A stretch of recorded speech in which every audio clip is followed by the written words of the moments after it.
comes to describing the disaster unfolding still in the Gulf of Mexico, the 11 people killed, the untold damage to the environment and people's livelihoods, the term Doomsday scenario is not far off. Our third story, what then is the next step worse than Doomsday? As forecast here 2 weeks ago, evidence now of the possibility that something called an underground blowout might be happening. Oil seeping outside BP's damaged well through the ocean floor. That new information coming from Senator Bill Nelson of Florida, referencing fears he addressed in a letter to BP. Andrea, we're looking into something new right now, that there's reports of oil that's seeping up from the seabed, which would indicate, if that's true, that the well casing itself is actually pierced underneath the seabed. That said, obviously, to Andrea Mitchell on this network. Last week, the Washington Post reported sources at companies involved with the well said that BP discovered damage inside the well below the seafloor during the initial top kill procedure that failed the failed measure to plug the leak with mud. A BP official, speaking on condition of anonymity, had told the newspaper that, quote, "We discovered things that were broken in the subsurface, and that the mud being pushed into the well to prevent oil from coming out was making it out to the side, into the formation." The formation is their term for the rock surrounding the well. The fear is that now oil is making it out to the side into the rock formation, and that any further attempts to contain the spill will pressurize the already damaged well below the seafloor, causing an underground blowout. And if that were to happen, subsea containment of the spill would get exponentially more difficult. Try to translate that, we'll once again turn to oil and gas industry expert and veteran Bob Kavnar, the contributor to the Huffington Post, as well as founder and editor of the Daily Hurricane blog. Bob, thanks again for your time tonight. You bet, Keith. All right, you've had your own fears about underground blowouts. You think BP and the federal government are as fully afraid of it as you are? I certainly hope that they are. These stories that are coming out now, the one in the New York Times and the Washington Post that you talked about, square with what I heard last week from those who were closer to the operation, that they experienced some kind of a failure during the top kill operation, and that's one of the reasons they shut down so quickly. You'll recall the Saturday of Memorial Day weekend, they said it would be 48 hours more before they heard if it was successful, and then they suddenly announced that afternoon that they were shutting down the operation.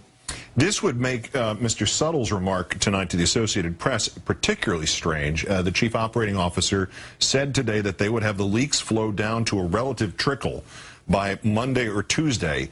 Is that possible, and how does that jibe with this prospect that there are already other leaks further underground that would perhaps make, or certainly not, would end the exclusivity, the monopoly that this one leak has on our attention?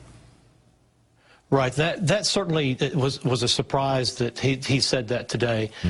We do know that their biggest problem here right now is keeping the well flowing, since I believe they probably can't shut it in for the fear of an underground blowout.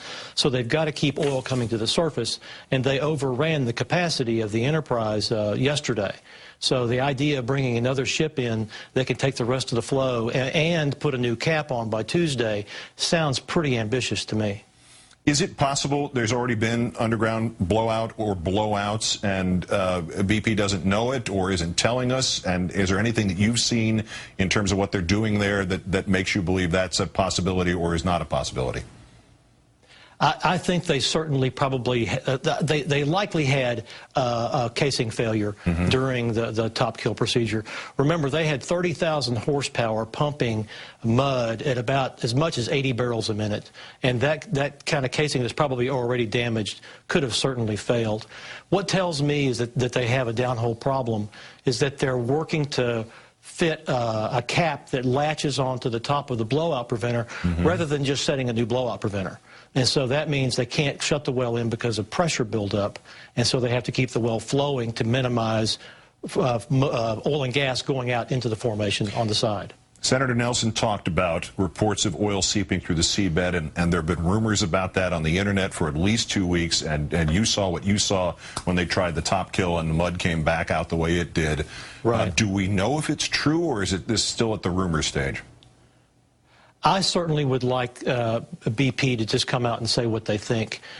This subsurface failure that's been talked about several times, I would believe they need to address to either calm those fears and show that it's not an underground blowout, or disclose that they have that problem and help us understand more what's going on.